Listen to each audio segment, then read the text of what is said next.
Pero kung maangas kayo kagaya ko, maglakad kayo. Magandang araw! Tara, samahan niyo ako.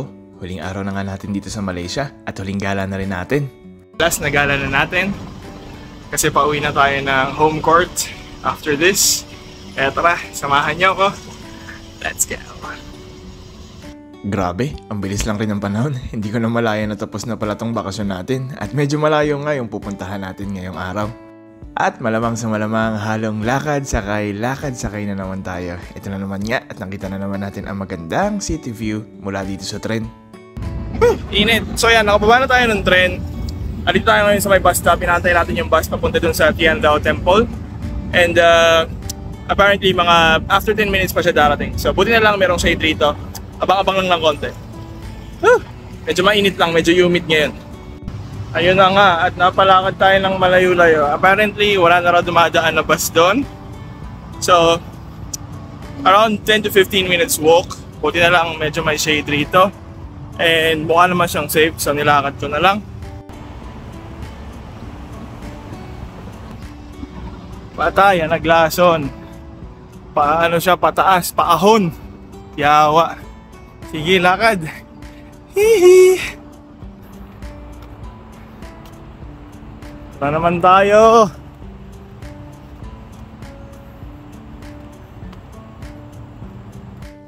Ay, ayan. Pakiusap na labas at loob. Kung pupunta kayo dito sa Tian Dao Temple, mag-grab kayo. Hindi kaya mag-bike. Sa meron dapat kayong kotse. Pero kung maangas kayo kagaya ko, maglakad kayo. Yan. Bahala kayo sa buhay niyo. Malapit na tayo. Natatanaw ko na dito.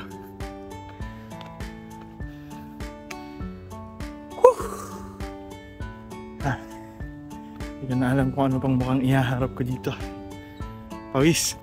At pagdating naman talaga dito, sobrang worth it yung lakad at pagod. Kita nyo naman kung gaano kaganda to.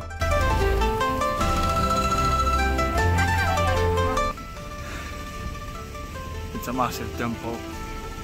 Gusto natin. And that's exactly it. Let's go. Dito pa nga lang sa may bungad na bungad, andito na yung statue ni Guan Yin. At meron ding mga maliliit na temples dito kung saan pwede kang maupo at kumuha ng mga photos.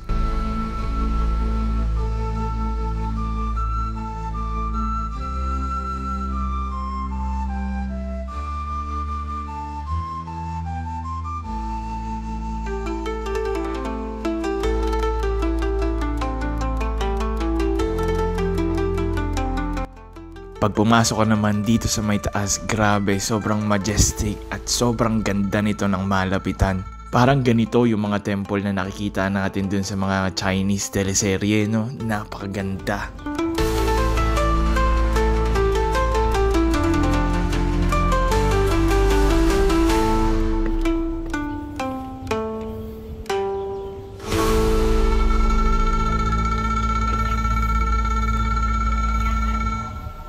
Pag pumasok ka nga dito sa medyo may looban, talagang mag-iiba yung atmosphere na mararamdaman mo kasi yung mga disenyo dito ay hindi basta-basta. At syempre, katulad ng mga temples na binisita natin, meron talagang mga bawal na suot dito at pag papasok ka sa temple, hindi ka pwedeng nakasapatos.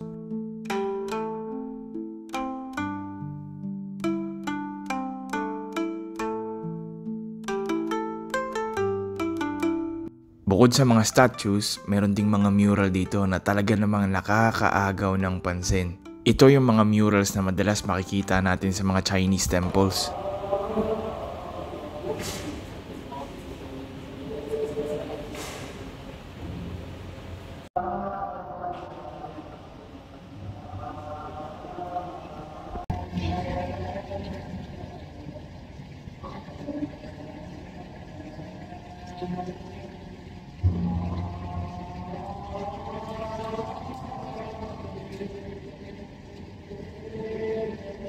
Yan.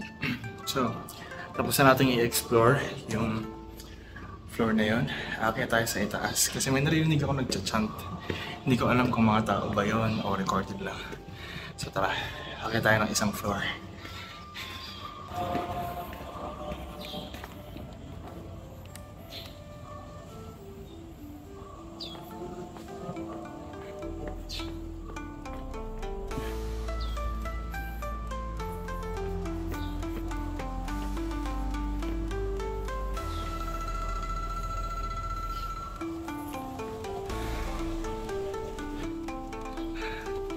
Ganda ng temple na to. Laki.